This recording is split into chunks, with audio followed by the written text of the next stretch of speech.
આયો રે પર ધોનજી મારો રાજાનો તેરો આયો રે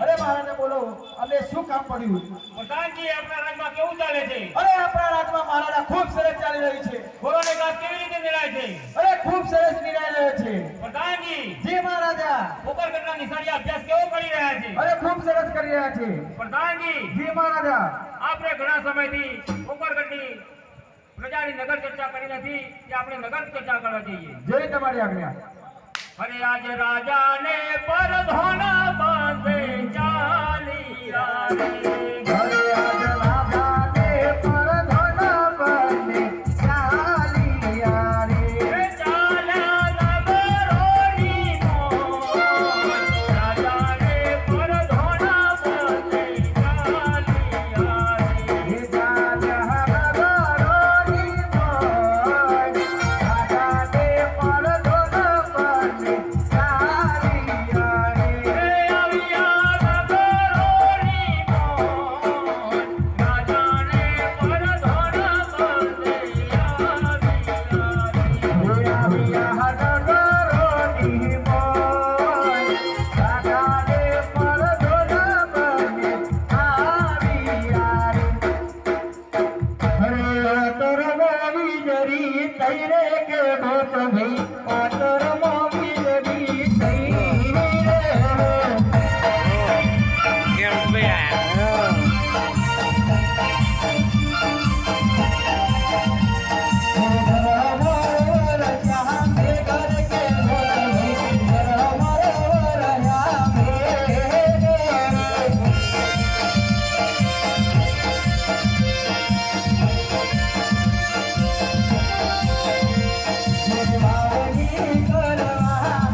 અરે ખેડૂતો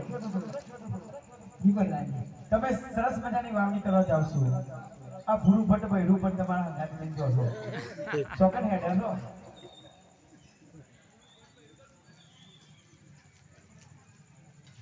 અરે અરે પ્રધાનજી અમે વાવણી કરવા જઈ રહ્યા હતા હા હા બોલો આકાશોની બોલો થવા દુનિયા આવે તો તમારા મહારાજને જોઈને પાછા વળ્યા છે એવું છે એટલે અમારા મહારાજ કોઈ ફોમી છે અરે હા વરદાનજી તમારા મહારાજ ભાગ્યા છે તમારા મહારાજ ભાગ્યા છે માટે તેમના સગન ના લેવાય જો એમના સગન લઈને અમને ખેતી કરવા જઈએ તો અમારી ખેતી પર નિષ્ફળ જાય અરે અમારા મહારાજા કેવી રીતે વાંચ્યા રહ્યા મારા મહારાજાને ત્રણ દીકરીઓ છે રાધા લક્ષ્મી સગુના કહે કેવી રીતે વટિયા રહ્યા અરે પ્રધાનજી તમારા મહારાજને ત્રણ દીકરીઓ તો ખરી પણ તો પારકા કરીને કહેવાય કાલે એમના લગ્ન થશે અને કાલે તે તેમના સાસરે જતી રહેશે પણ એમને ગાદીનો કોઈ વારસદાર નહીં માટે તમારો મહારાજ વાગ્યા છે. અરે મહારાજા, આ ખેડૂતો એમ કહે છે કે તમારા મહારાજા વાંચ્યા છે. તો એમ એમને કીધું અમારા મહારાજાને ત્રણ દીકરીઓ છે, લાક્ષા, લક્ષ્મી ને સગુણા. તો એ કેવી રીતે વધ્યા રહ્યા? તો એ એમ કહે છે કે તમારા મહારાજાને દીકરીઓ તો ખરી, પણ કોઈ ગાદીનો વારસદાર તો નહીં ને. પ્રધાનજી, જી મહારાજા. ખેડૂતોની કેવી વાત સાચી છે. સાચી છે. મારે ત્રણ દીકરીઓ તો ખરી, ખરી. પણ ગાડીનો કોઈ વારસદાર તો નહીં ને. નહીં. લૂલો લંગડો બેરો કે અપંગ હોય તો ગાદી સંભાળે. માટે ખેડૂતોને કહો કાલે કોઈ સારા સુગર લઈને વાવણી કરવા જાય, જેથી તેમનો બિયારણ વ્યર્થ ના જાય. અરે ખેડૂતો, સવારે સારું મુહૂર્ત જોઈને વાવણી કરવા જજો. ભલે પ્રધાનજી. હવે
માટે મને રજા આપો. હું અઘોર જંગલમાં જઈને તપ કરું. જો પ્રભુ મને પ્રસન્ન થાય તો પુત્ર પ્રાપ્તિનું વરદાન લઈને હું પાછો આવું, નહીંતર ત્યાંના ત્યાં મારા પ્રાણની આહુતિ આપી દઉં.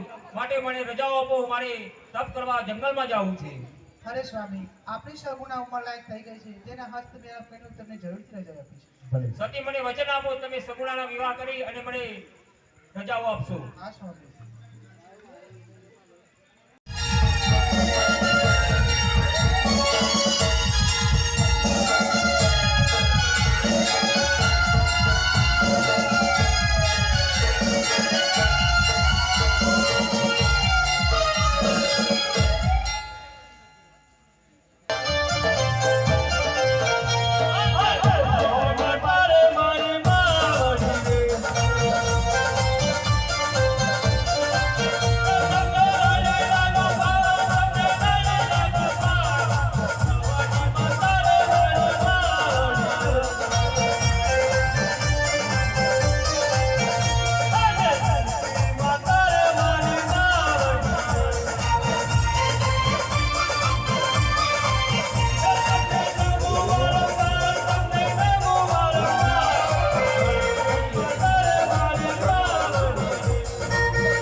માટે બોલાવ્યા? હરા પ્રધાનજી, જી મહારાજા. આપણા રાજ્યમાં કેવું ચાલી રહ્યું છે? ખૂબ સરસ ચાલી રહી અરે છે. ગાયને ઘાસ કેવું લઈ રહ્યા છો? ખૂબ સરસ રીતે અરે નીકળે છે. વિદ્યાર્થીને ભણતર કેવું આપી રહ્યા છો? ખૂબ સરસ અપાઈ રહી છે. અરે આપણા પિંગલગઢની પ્રજા સુખી કે દુઃખી? અરે જેનો રાજા સુખી હોય એની પ્રજા સુખી જ હોય મહારાજા. પ્રધાનજી, જી મહારાજા. આ તમારું પિંગલગઢ હોય અને હું ચીનો કરું શિકાર, સિંહનો કરું શિકાર. વાઘનો કરું વેપાર, અરે વાઘનો કરું વેપાર. ઉડતા પક્ષીનો ફૂલ પાડું, ઉડતા પક્ષીને ભૂઈ પાડું. એવું પઠિયાર મારું નામ. એવું પઢિયાર તમારું નામ. પ્રધાનજી, જી મહારાજા. આ પિંગલગઢનું રાજ છે. આ પિંગલગઢની અંદર એવી ચોકીઓ કરો કે મારી રજા સિવાય કોઈ બંધ ના આવી શકે. આ પઠિયારની રજા સિવાય કોઈ બહાર પણ ના જઈ શકે. જી મહારાજા. હરે આજ પોકાર કટ તોરીને ગોરદેવ ચાલિયા રે. આવું છું કુંવરીબાનું માગો લઈ તો તમારા રાજમાં કોઈ કુંવર ખરા? આ છે ને કુંવર. તમારા મહારાજાને પૂછી જોવાનું કે પોકરગઢથી ગોરદી મહારાજા આવું છે. જી. અરે મહારાજા, પોકરગઢથી ગોરડી મહારાજ આવે છે અને એમ કહે છે કે તમારા રાજમાં કોઈ કુંવર ખરો? પહેલા ગોરજી મહારાજને અંદર બોલાવો. જી. અરે મહારાજા, તમને અમારા નમસ્કાર છે. અરે ગોરજી મહારાજ, તમને પણ મારા નમસ્કાર છે. હું પિંગલગઢથી આવું છું. કુંવરીબાનું સગપણ શોધવા નીકળ્યો છું. તારા રાજમાં કોઈ કુંવર ખરો? અરે છેલ્લે મારો કુળો પ્રતાપ છે. અરે પ્રધાનજી, જી મહારાજા. આપણા કુંવર પ્રતાપ સંગે બોલાવો. જી. અરે આજ પરદન બોલાવે કુંવર આવજો રે.